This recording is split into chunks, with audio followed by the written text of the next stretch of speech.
ജയ് മോഹൻജി. വിശുദ്ധിയുടെ ശക്തി. വായന തുടരുന്നു. വർത്തമാനകാലം. ഈ കാലഘട്ടം പ്രക്ഷുബ്ധമാണ്. ഇതിൽ കൂടി കടന്നുപോകുവാൻ ഏറ്റവും നല്ല മാർഗം ഒതുങ്ങിക്കഴിയുകയാണ്. നിരീക്ഷിക്കുക, പ്രതികരിക്കേണ്ട. ബുദ്ധിപൂർവം പ്രവർത്തിക്കുക. ഏറ്റുമുട്ടൽ അരുത്. ചിലർ പൊട്ടിത്തെറിക്കുവാൻ ഒരു അവസരത്തിനായി കാത്തിരിക്കുകയാണ്. വർത്തമാനകാലത്തിൽ ജീവിക്കൂ. നിങ്ങൾക്ക് ഒഴിഞ്ഞു മാറുവാൻ കഴിയില്ല. നിങ്ങൾക്ക് അതിൽ കൂടി കടന്നു പോകേണ്ടതുണ്ട്. അത് അനുഭവിക്കേണ്ടതുണ്ട്. അതുകൊണ്ടാണ് നിങ്ങൾക്ക് അനുഭവങ്ങൾ നൽകാനും അനുയോജ്യമായി പെരുമാറുവാൻ പഠിക്കാനും സാഹചര്യങ്ങൾ ഉണ്ടാക്കിത്തരുന്നത്. ഈ ലോകം മുഴുവൻ ഒന്ന് കണ്ണോടിച്ചാൽ എല്ലാ തലങ്ങളിലും അത്യാപത്തുകൾ കാണാൻ കഴിയും. രാഷ്ട്രീയവും സാമ്പത്തികവും കുടുംബപരവുമായ കലാപങ്ങൾ. ഇത് മാറ്റങ്ങളുടെ കാലമാണ്. എല്ലാ വ്യവസ്ഥകളും പദവികളും മാറിക്കൊണ്ടിരിക്കുന്നു. സാഹചര്യങ്ങൾ മാറുന്നു. നിങ്ങൾ മുമ്പോട്ട് കുതിക്കുവാൻ ശ്രമിച്ചാൽ അത് നിഷ്പ്രയോജനമായിരിക്കും. അത് ബുദ്ധിമുട്ടുണ്ടാക്കുകയോ ചെയ്യുകയുള്ളൂ. ഘടകതലങ്ങളിലും കുടുംബതലത്തിലും വളരെയധികം സമ്മർദ്ദങ്ങളും കുഴപ്പങ്ങളും ഉണ്ടാകും. വീട്ടിനകത്ത് സംഘർഷങ്ങളും കലഹങ്ങളും ഉണ്ടാകും. പുറത്തുള്ള ലോകത്തിലും രാഷ്ട്രതലത്തിലും രാജ്യതലത്തിലും അതുതന്നെയായിരിക്കും ഫലം. ബലഹീനമായവയെ വീഴ്ത്താനുള്ള ഒരു കുലുക്കലാണത്. അത് അനിവാര്യമാണ്. ഈ കുലുക്കലോടുകൂടി കാര്യങ്ങൾ നല്ല നിലയിലേക്ക് മാറും. ബലഹീനരായവർ തകർന്നടിയും. അതിജീവിക്കാൻ കഴിയാത്തവർ നശിക്കും.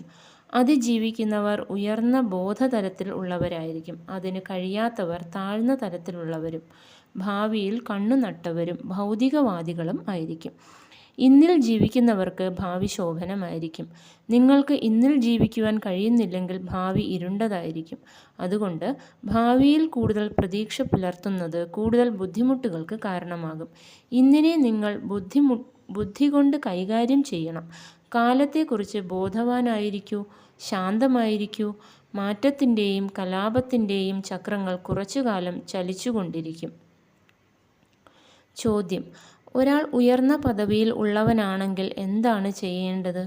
ഉത്തരം: ഒരു കുടുംബത്തിൻ്റെയോ സംഘടനയുടെയോ രാജ്യത്തിൻ്റെയോ ആകട്ടെ ഉന്നത സ്ഥാനത്തുള്ളവരുടെ മനസ്സ് ഇപ്പോൾ പ്രക്ഷുബ്ധമാണ്. എപ്രകാരമാണ് കാര്യങ്ങൾ പരിണമിക്കുന്നത് എന്ന് നിരീക്ഷിച്ചു കൊണ്ടിരിക്കുക മാത്രം ചെയ്യൂ. പ്രതികരിക്കരുത്. സമുചിതമായി ഉത്തരം നൽകുക മാത്രം ചെയ്യൂ. ഇത്തരത്തിലുള്ള സാഹചര്യങ്ങളിൽ കടിഞ്ഞാൺ പിടിക്കാമെന്ന് തോന്നുകയാണെങ്കിൽ അത് നിങ്ങളുടെ കൈപ്പിടിയിൽ നിന്ന് വഴുതിപ്പോയിരിക്കും. അതുകൊണ്ട് നിരീക്ഷിക്കുക മാത്രം ചെയ്യൂ. വികാരമല്ല, ബുദ്ധിയാണ് ഉപയോഗിക്കേണ്ടത്. എന്തുകൊണ്ടെന്നാൽ വികാരം ഉപയോഗിക്കുന്നത് നിങ്ങൾക്കും മറ്റുള്ളവർക്കും നല്ലത് വരുത്തില്ല. എല്ലാവരുടെയും മനസ്സ് ഒരു യുദ്ധഭൂമി പോലെയാണ്. ഒരു തീപ്പൊരി മതി തീ പിടിക്കാൻ. നിങ്ങൾ ഏത് തലത്തിലായാലും, ഇളയവനായാലും മുതിർന്നവനായാലും ചെറിയ ഘടകത്തിലായാലും സമൂഹത്തിലായാലും എല്ലാ തലത്തിലും കാണുക, നിരീക്ഷിക്കുക, ശ്രദ്ധാപൂർവം മുന്നോട്ടു പോവുക. ജനങ്ങൾ അവരുടെ അരക്ഷിതത്വം കൊണ്ടാണ് നിങ്ങൾക്ക് പ്രശ്നങ്ങൾ ഉണ്ടാക്കുന്നത് എന്ന് മനസ്സിലാക്കുക. മനഃപൂർവ്വം ചെയ്യുന്നതല്ല.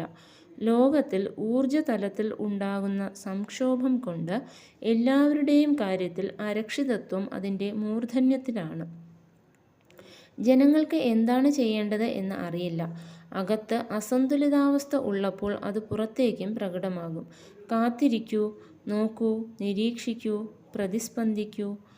എത്രയധികം നിങ്ങൾ പ്രതികരിക്കുന്നുവോ അത്രയധികം വിപത്തുകൾ സംഭവിക്കും. ഒരു ചൊല്ലുണ്ട്: അഹംഭാവത്തിൻ്റെ സദ്യയിൽ എല്ലാവരും വിശന്നുകൊണ്ട് തിരിച്ചു പോകുന്നു. അപ്പോൾ അതാണ് സംഭവിക്കുക. കൂടുതൽ അഹംബോധം വളരുന്നു.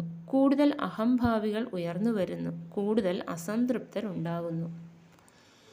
ചോദ്യം: എങ്ങനെയാണ് പ്രതികരിക്കാതിരിക്കുക? ഉത്തരം: നിങ്ങൾ വികാരത്തേക്കാൾ അധികം ബുദ്ധി ഉപയോഗിക്കുകയാണെങ്കിൽ അത് സ്വയം ഒരു മറുപടിയായി തീരുന്നു. നിങ്ങൾ പ്രതികരിക്കുകയാണെങ്കിൽ വികാരമാണ് അവിടെ പ്രവർത്തിക്കുന്നത് എന്ന് മനസ്സിലാക്കുക. ബുദ്ധിക്ക് മാർഗതടസ്സം സംഭവിച്ചിരിക്കുന്നു. അതുകൊണ്ട് അത് ലഭ്യമല്ല. നിങ്ങൾ പ്രതിസ്പന്ദിക്കാനുള്ള കഴിവ് ഉപയോഗിക്കുമ്പോൾ അടിസ്ഥാനപരമായി ബുദ്ധിയാണ് വികാരങ്ങളല്ല ആജ്ഞാപിക്കുന്നത്. പ്രതിസ്പന്ദിക്കുകയും പ്രതികരിക്കുകയും ചെയ്യുന്ന നിങ്ങളെ തന്നെ നിരീക്ഷിക്കുക. നിങ്ങളുടെ നട്ടെല്ലിനെ കൂടുതൽ പ്രയോജനപ്പെടുത്തുക. 360 ഡിഗ്രി ധ്യാനം പതിവായി ചെയ്യുക. ഇന്ദ്രിയങ്ങൾ നിങ്ങളെ പ്രതികരിക്കുവാൻ പ്രേരിപ്പിക്കുന്നു എങ്കിൽ അത് വികാരങ്ങളുടെ ആധിപത്യം സൂചിപ്പിക്കുന്നു. വികാരങ്ങളുടെ ആധിപത്യത്തിൽ മഹാവിപത്കരമായ പ്രത്യാഘാതം സംഭവിക്കുന്നു. അത് സൂക്ഷ്മതലത്തിലും പ്രപഞ്ചതലത്തിലും സംഭവിക്കുന്നു. അത്യന്തം ജാഗ്രത വേണം. നിങ്ങൾക്ക് അതിജീവിക്കേണ്ടതുണ്ട്. മറ്റെവിടേക്കെങ്കിലും പോകുന്നതുകൊണ്ടും കാര്യങ്ങൾ കുറെ കൂടി മെച്ചപ്പെടുകയില്ല. ഇത് എല്ലായിടത്തും സംഭവിക്കുന്നുണ്ട്. വർത്തമാനപത്രങ്ങൾ വായിച്ചാൽ അറിയാം, ദിവസം തോറും എത്ര ജനങ്ങളാണ് മരിക്കുന്നത്, എത്ര അത്യാഹിതങ്ങളാണ് സംഭവിക്കുന്നത്. ബോധപരിവർത്തനം പ്രത്യക്ഷമാണ്. ഉയർന്ന ബോധമുള്ളവർ അതിജീവിക്കും. ഉയർന്ന ബോധത്തിൽ നിങ്ങൾ എങ്ങനെയാണ് പ്രവർത്തിക്കുക? വികാരത്തേക്കാൾ അധികം ബുദ്ധി ഉപയോഗിച്ചു തുടങ്ങുക. എല്ലാ തരത്തിലുള്ള സന്ദേഹങ്ങളും ഉയർന്നു വരും. അവയെ വിട്ടുകളയൂ.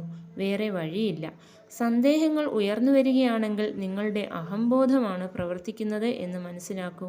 അഹംബോധത്തിനെ ഒന്നും ചെയ്യാൻ നിങ്ങൾക്ക് കഴിയുകയില്ല. അഹംബോധം എത്രയധികമുണ്ടോ അത്രയധികം ആപത്തുകളും ഉണ്ടാകും. സന്ദേശം ഇതാണ്: നിങ്ങൾക്ക് സാമർഥ്യമുണ്ട്, നിങ്ങൾക്ക് ശക്തിയുണ്ട്, അതിൽ വിശ്വസിക്കൂ. നിങ്ങളുമായി ബന്ധപ്പെട്ട എല്ലാ ഗുരുക്കന്മാരുമായുള്ള സമ്പർക്കം നിലനിർത്തുകയും അവർക്കായി എല്ലാം സമർപ്പിക്കുന്നത് തുടരുകയും ചെയ്യൂ. തീർച്ചയായും അവരുടെ സാന്നിധ്യം എപ്പോഴും ഉണ്ടാകും. അവർ സംരക്ഷിക്കുകയും ചെയ്യും. ചിലപ്പോൾ സ്വാശ്രയം സാധ്യമായെന്ന് വരില്ല. പ്രത്യേകിച്ച് അങ്ങനെയുള്ള സന്ദർഭങ്ങളിൽ ഗുരുക്കന്മാരിലും ദൈവത്തിലും വിശ്വാസമർപ്പിക്കൂ. വിശ്വാസം ഉപാധികളോടെ ആകരുത്. ഇത് നടന്നാൽ അങ്ങയിൽ എനിക്ക് വിശ്വാസം ഉണ്ടാകും, നടന്നില്ലെങ്കിൽ എൻ്റെ വിശ്വാസത്തിന് ഇളക്കം തട്ടും. നമ്മുടെ മനസ്സ് ഉപാധികളോടെ മാത്രം പ്രവർത്തിക്കുന്നു. നിങ്ങളുടെ കയ്യിൽ പണമുണ്ടെങ്കിൽ ഞാൻ നിങ്ങളെ സ്നേഹിക്കാം, പണമില്ലെങ്കിൽ നന്ദി, നമുക്ക് പിരിയാം. മനുഷ്യ മനസ്സ് പ്രവർത്തിക്കുന്നത് ഇങ്ങനെയാണ്. അത് പാടില്ല. സ്നേഹം നിരുപാധികമാകണം. നാം സമ്പൂർണമായി കാണുകയാണെങ്കിൽ ഉയർന്ന ബോധം താനേ പ്രവർത്തിക്കും. കാര്യങ്ങൾ നടക്കുന്നതിന് മുമ്പ് നാം അറിയും. അതാണ് കഥ. എല്ലാം താൽക്കാലികമാണ്. ഒരു സന്ദർഭത്തിൽ നിന്ന് മറ്റൊന്നിലേക്ക്. ബുദ്ധി ഉപയോഗിക്കൂ. ബുദ്ധിയായിരിക്കണം നിങ്ങളുടെ ഊന്നുവടി. വികാരങ്ങളെ നിരീക്ഷിക്കുക മാത്രം ചെയ്യൂ. വികാരം ഉണ്ടാവുകയാണെങ്കിൽ അത് അനാവശ്യമാണെന്ന് നിങ്ങൾ അറിയണം. ഉദാഹരണത്തിന്, നിങ്ങൾക്ക് ദേഷ്യം വരുമ്പോൾ ആ ദേഷ്യത്തിൽ പെട്ടുപോകാതിരിക്കുക. കരയുവാൻ തോന്നുകയാണെങ്കിൽ കരഞ്ഞുകൊള്ളൂ. എന്തുകൊണ്ടെന്നാൽ അത് ഒരുതരം കഴുകി വൃത്തിയാക്കലാണ്. മറ്റുള്ളവരുടെ മുമ്പിൽ വെച്ച് കരയണമെന്നില്ല. ഒരൊഴിഞ്ഞ സ്ഥലത്ത് ഒറ്റയ്ക്കിരുന്ന് കുമിഞ്ഞുകൂടിയ കാർമേഘങ്ങൾ പെയ്തു തീരുവാൻ അനുവദിക്കൂ. ദേഷ്യം വരുന്നെങ്കിൽ വരട്ടെ, പക്ഷേ ദേഷ്യം വരുന്നത് നിരീക്ഷിക്കുക. അതിൽ പെട്ടുപോകാതിരിക്കുക. അപ്പോൾ സമ്മർദ്ദങ്ങൾ ഉണ്ടാവുകയില്ല. അനുബന്ധ വികാരങ്ങൾ സ്വകാര്യ ഹാർഡ്വെയറിൽ സൂക്ഷിക്കപ്പെടുകയും ഇല്ല. ചോദ്യം: നമ്മുടെ വികാരങ്ങളെ പൂർണ്ണമായി നിയന്ത്രിക്കുവാൻ കഴിയുമോ? ഉത്തരം: കഴിയും. സൂക്ഷ്മ നിരീക്ഷണത്തിൽ കൂടി മാത്രമേ നിങ്ങൾക്കതിന് കഴിയുകയുള്ളൂ. വികാരങ്ങളെ തുറന്നുവിടുക എന്നത് അധികം ആളുകൾക്കും മിക്കവാറും ഒരു സിദ്ധാന്തം മാത്രമാണ്. എങ്ങനെയാണ് വികാരങ്ങളെ നിയന്ത്രിക്കുന്നത്? നിങ്ങൾ വികാരാധീനനാകുന്നത് നിരീക്ഷിച്ചുകൊണ്ടും ആ വികാരങ്ങളെ നിങ്ങളുടെ ഒരു ഭാഗമായി സ്വീകരിച്ചുകൊണ്ടും മാത്രമേ അത് സാധ്യമാകൂ. എന്തുകൊണ്ടെന്നാൽ നാം സാധാരണയായി പറയാറുണ്ട്, നാം വാസ്തവികമായി വികാരം കൊള്ളുകയാണെന്ന്. എന്നാൽ അത് അങ്ങനെയല്ല. നിങ്ങളുടെ വികാരാധീനതയ്ക്ക് നിഷേധാത്മക വശവും ഉണ്ട്. നിങ്ങൾക്ക് ഇതുമാകാം അതുമാകാം. രണ്ടും നല്ലതു തന്നെ. രണ്ടും നിങ്ങളുടെ ഭാഗവുമാണ്. അതിനെ നിരീക്ഷിക്കൂ. അങ്ങനെ ചെയ്താൽ നിങ്ങൾക്ക് അതിനോട് മമതയില്ലാതാകും. നല്ല വികാരമായാലും മോശമായ വികാരമായാലും നിങ്ങൾക്ക് അതിനോട് ബന്ധമുണ്ടാവുകയില്ല. അത് നിങ്ങളെ ശല്യം ചെയ്യുകയില്ല. അല്ലെങ്കിൽ ഇടയ്ക്കെങ്കിലും നിങ്ങൾ ഒരു സ്വാർത്ഥനായി തീരും. എപ്പോഴുമില്ലെങ്കിലും.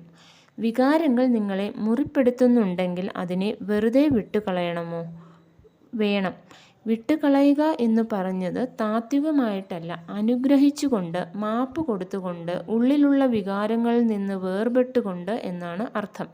ഇത് നമ്മുടെ ജീവിതത്തിൻ്റെ ഒരു ഭാഗമാണ് എന്ന് മനസ്സിലാക്കൂ.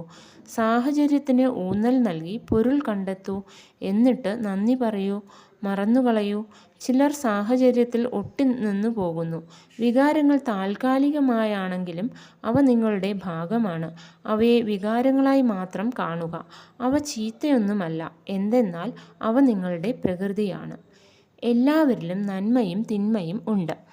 ആരും പൂർണ്ണതയുള്ളവരോ കുറ്റമറ്റവരോ അല്ല. ദ്വിത്വം പകലും രാത്രിയും പോലെ, ഉണർവും ഉറക്കവും പോലെ നമ്മുടെ ജീവിതത്തിൻ്റെ ഭാഗമാണ്. വികാരങ്ങൾ ദ്വിത്വത്തിൻ്റെ ഭാഗമാണ്.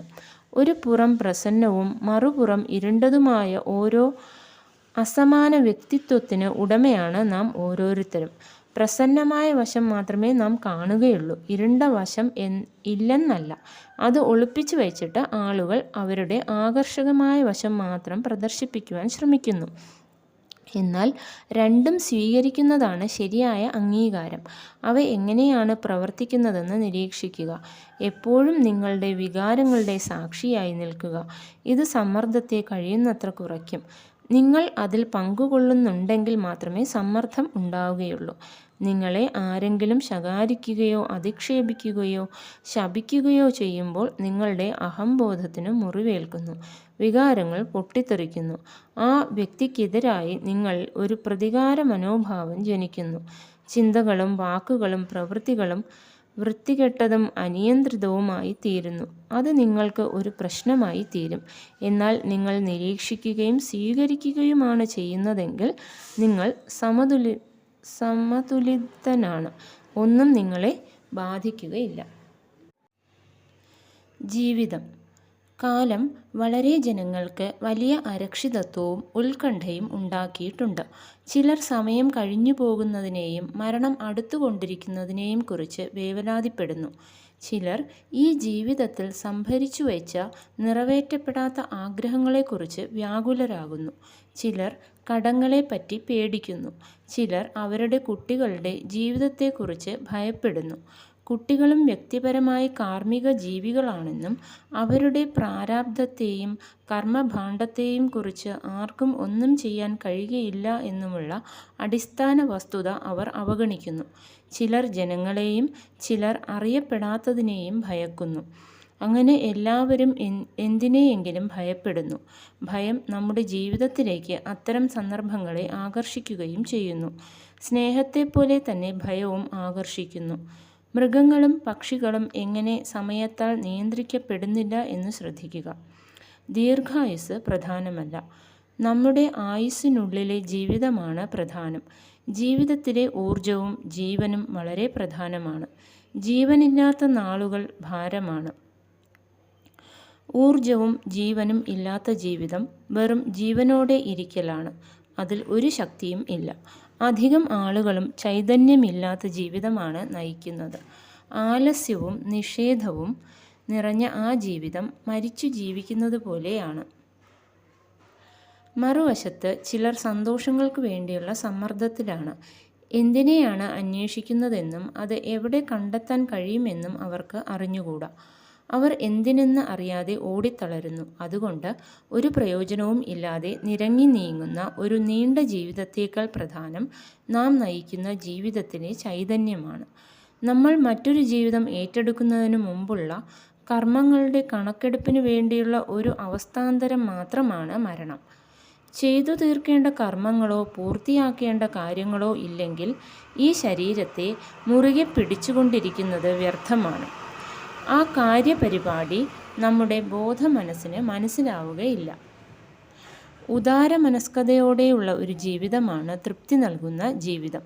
ജീവിതത്തിൽ ഉടനീളം സഹജീവികളോട് സ്നേഹവും സഹതാപവും പ്രകടിപ്പിക്കാൻ ഒരാൾക്ക് കഴിഞ്ഞു എങ്കിൽ അത് സാർത്ഥകമായ ഒരു ജീവിതമായിരുന്നു. ദരിദ്രരോടും അഗതികളോടും ഒരു സഹതാപവും തോന്നാതെ ഒരാൾ തൻ്റെ ജീവിതം നയിച്ചുവെങ്കിൽ, പ്രത്യേകിച്ചും ആ ജീവിതം തന്നെപ്പറ്റി തന്നെയുള്ള ഉത്കണ്ഠയും ഭയവും നിറഞ്ഞതായിരുന്നു എങ്കിൽ, നിശ്ചയമായും അത് വ്യർത്ഥമായ ഒരു ജീവിതമായിരുന്നു.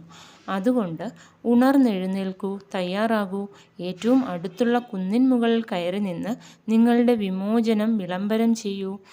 നിസ്വാർത്ഥ സേവനത്തിലൂടെ നിങ്ങളുടെ വിമോചനത്തെ പ്രകടമാക്കൂ. നേതൃത്വം ഏറ്റെടുക്കൂ. ഒരു പിൻ കർട്ടനോ ചവിട്ടുമെത്തയോ ആയി ജീവിക്കരുത്.